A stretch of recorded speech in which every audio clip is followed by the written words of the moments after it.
Hello friends, இது வந்து மாசி கருவாடு. இதில் வந்து எப்படி சம்பல் பண்ணுறதுன்னு நான் உங்களுக்கு செஞ்சு காட்டுறேன். இப்போ பாருங்கள், இது நல்லா நான் வெயிலில் காய வச்சு எடுத்திருக்கேன். ஆனால் இந்த மாதிரி தான் இருக்கும். இது நுணுக்கிறதுக்காக வெயிலில் காய வச்சுருக்கேன். நான் இப்போ அதை அம்மியில் இதில் வச்சு நான் நுணுக்கி மிக்சியில் போட்டு நான் உங்கள்கிட்ட காட்டுறேன். இப்போ நான் அந்த மாசியை வந்து இடித்ததை மிக்சியில் போட்டு காஞ்ச வத்தல் உப்பு அதை போட்டு நான் நுணுக்கியிருக்கேன். நுணுக்கினோன்னா இந்த மாதிரி ஆயிரும். இதுக்கு தேவையானது வந்து சின்ன வெங்காயம் உரிச்சு வச்சுருக்கேன், தேங்காய், திருவின தேங்காய். இதை நம்ம இப்போ இந்த அம்மியிலே இடிச்சுக்கலாம். நீங்கள் உரல் வச்சுருந்தா அப்படி வச்சு இடிச்சுக்கோங்க. தேங்காய் போட்டுக்கோங்க. போட்டுட்டு எவ்வளோ தேங்காய் வேணுமோ அவ்வளோ போட்டுக்கோங்க. இதில் நான் உப்பு, மிளகாய், வத்தல் போட்டு அரைச்சிருக்கேன். தேவைப்பட்டால் நீங்கள் உப்பு போட்டுக்கலாம். இதில் நான் 2 ஸ்பூன் மட்டும் இந்த மாசி பொடியை நீங்கள் மிக்ஸ் பண்ணுறேன். மிக்ஸ் பண்ணி இப்படி கொஞ்சம் இடிச்சுக்கலாம்.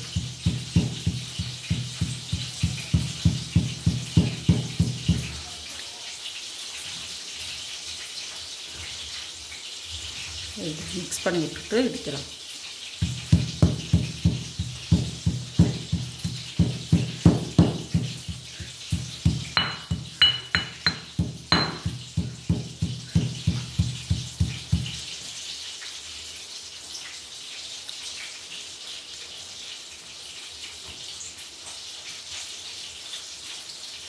அவ்வளோதான் அதுக்கு. இதை வெங்காயத்தை உங்களுக்கு எவ்வளோ வெங்காயம் தேவையோ அதையும் போட்டு லேசாக இடிச்சுக்கோங்க.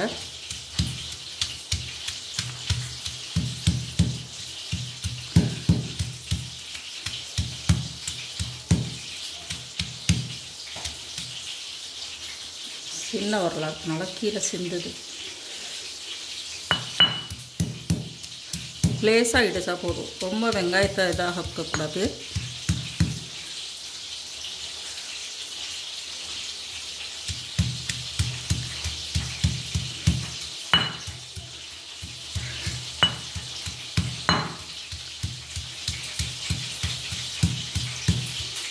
பெரிய வெங்காயம் வேணா கூட கொஞ்சம் வெட்டி போட்டுக்கலாம்.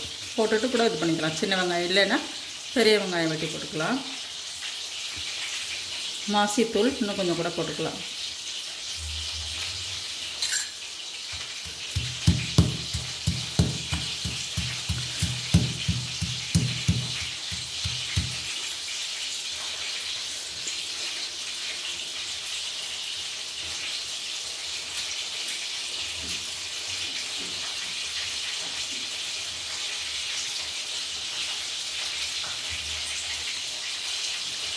இதை நீங்கள் உப்பு பார்த்துட்டு உப்பு தேவைன்னா கொஞ்சம் போட்டுக்கோங்க. அதை நம்ம மாசித்தூளில் மிளகாயும் உப்பும் போட்டு நம்ம மிக்சியில் திரித்து வச்சிட்டோன்னா எறும்பே வராது, நம்ம வெளியே வச்சுருந்தாலும்.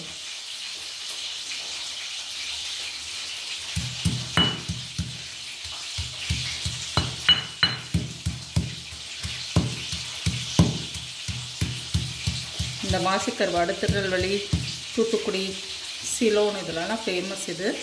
இந்த இது நீங்கள் சாம்பாருக்கு, சாம்பார் சாதம், ரச சாதம், அப்புறம் இதே பொரிச்சும் சாப்பிட்லாம். பொரிச்சு வச்சுருந்தோன்னா நம்ம இதுக்கு லெமன் சாதத்துக்கு அந்த மாதிரிலாம் வச்சு சாப்பிட்லாம். அதை ஒரு பவுலில் எடுத்து வச்சுட்டு காட்டுறேன். இப்போ அதை நான் பவுலில் மாற்றிட்டேன். இந்த மாதிரி தான் இருக்கும். இதை வச்சு நீங்கள் சாப்பிட்லாம், நல்லா டேஸ்ட்டாக இருக்கும். நான் அதை எப்படி இதே மாதிரி பொரிக்கிறது எப்படின்னு நான் காட்டுறேன். அதுக்கு தேவையானது வந்து இந்த மாசித்தூளும் வெங்காயம். இதை நான் பெரிய வெங்காயத்தை இப்படி பொடிப்படியாக கட் பண்ணி வச்சுருக்கேன். அது அப்படின்னு காட்டுறேன். இது மாசி பொரிக்கிறதுக்கு நான் தேங்காய் எடுத்து வச்சுருக்கேன். நம்ம இதிலே மாசித்தூளை போட்டு பிசைஞ்சுக்குவோம் முதல்ல.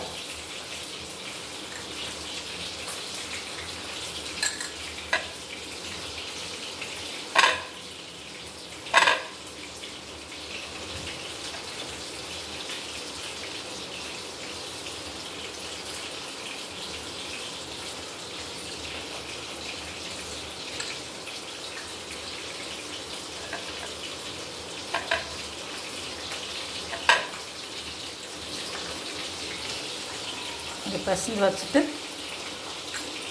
இப்போ அடுப்பில் சட்டி வச்சு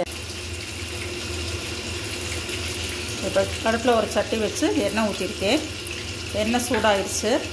அதில் நம்ம வச்சுருந்த இந்த பெரிய வெங்காயம் கருவேப்பிலை ரெண்டையும் நான் அதில் போடுறேன்.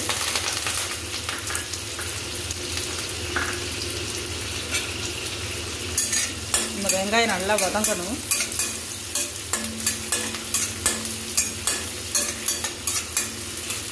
பெரிய வெங்காயம் சின்ன வெங்காயம் எதனாலும் போட்டுக்கலாம். வெங்காயமும் கருவேப்பிலையும் போட்டிருக்கேன். கொஞ்சம் வதங்கட்டது. வெங்காயம் இந்த அளவு வளர்ந்துருக்கா வதங்கிருச்சு. இப்போ நம்ம இந்த தேங்காவும் இந்த மாசியும் பரட்டி வச்சுருக்கோம்ல இதை போட்டுருவோம்.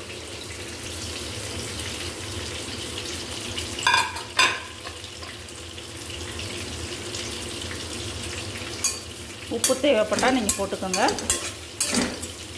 இல்லை உங்களுக்கு காரம் கம்மியாக இருக்குதுன்னு நினச்சிங்கன்னா கூட கொஞ்சோண்டு மிளகாத்தூள் போட்டுக்கலாம். அது இல்லை இடிக்கிறப்ப உங்களுக்கு மிளகாய் வத்தல் தேவையில்லை அப்படின்னா நம்ம வெறும் உப்பு மட்டும் போட்டு மிக்சியில் மாசியை திரித்து வச்சுட்டு பச்சை மிளகா கூட சேர்த்து இது பண்ணிக்கலாம்.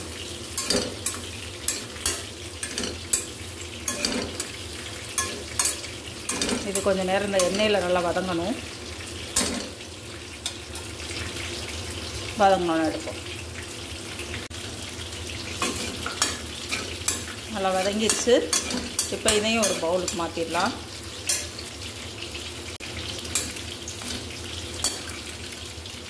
நல்லா இந்த அளவுக்கு வந்துருச்சு. இது ஒரு பவுலில் மாற்றிடலாம்.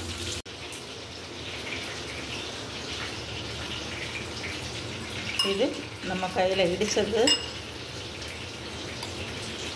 இது நம்ம மாசி பொரியல். இது எல்லா சாப்பாட்டுக்கும் நல்லா டேஸ்ட்டாக இருக்கும். இது நம்ம ஒரு நாள் வச்சு கூட சாப்பிட்லாம். இது அன்னைக்கே நம்ம ரெடி பண்ண அன்னைக்கே இது காலி பண்ணிடணும். ஓகே ஃப்ரெண்ட்ஸ், மாசித்தூள் கருவாடு வேணும்னா என்கிட்ட இருக்குது. நீங்கள் வேணால் ஆர்டர் பண்ணி வாங்கிக்கோங்க. Okay bye.